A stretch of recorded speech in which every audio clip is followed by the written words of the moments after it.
ముందు ఏం జరిగిందంటే ఒక అమ్మాయికి పీరియడ్ వచ్చి బాగోక వాళ్ళ ఇంట్లో ఉన్న డాగ్ కి ఫుడ్ పెట్టలేదని చెప్పని, అలాగే ఎవరో కస్టమర్స్ వచ్చారు, అంటే డొనేట్ చేయడానికి ఎవరో ఒకరు వస్తారు కదా, వాళ్ళు వచ్చారు టీ కాఫీ వాళ్ళకి తీసుకెళ్లేదని చెప్పని తనని రూమ్ లోంచి బయట తీసుకొచ్చి కొట్టి రూమ్ తాళాలేసి బయట పెట్టారు. మళ్ళీ ఇంకొక అమ్మాయికి టాబ్లెట్లు వేసి కొట్టారు. వాళ్ళు చెప్పిన మాట వినకపోతే టాబ్లెట్లు వేస్తారు, కొడతారు. నేను చూసా. నేనైతే అబద్ధం చెప్పాల్సిన అవసరం నాకు లేదు కదా. బయటికి రాగానే ఎందుకు చెప్పలేదు అనొచ్చు మీరు. ఎందుకు చెప్పలేదు అంటే నేను అసలే బ్యాడ్ అయిపోయి ఉన్నా. మళ్ళీ నేను మీడియా ముందుకు వచ్చి వాళ్ళ గురించి చెప్పి ఎందుకు ఇదంతా నాకు మీడియా ముందుకు రాకూడదని అనుకున్నా అనమాట. ఇప్పుడు ఎందుకు చెప్తున్నా అంటే గౌతమి గురించి. గౌతమియే కారణం. కాల్ చేసింది, ఎలాగా కాంటాక్ట్ అయిందో ఏమో తెలీదు.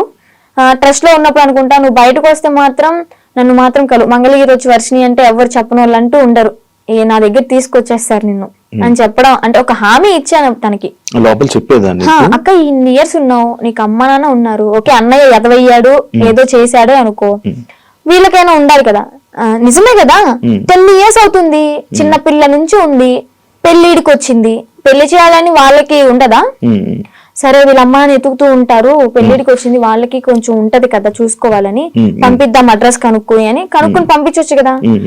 ఇప్పుడు కూడా ఎందుకు పంపించారు అంటే తను ఫోర్స్ చేసి, ఈవెన్ నెల తినకుండా, మంచినీళ్ళు తాగకుండా, సరిగ్గా ఫుడ్ లేక, హెల్త్ బాగాలేదని చెప్పని, ఎక్కడ చచ్చిపోద్దా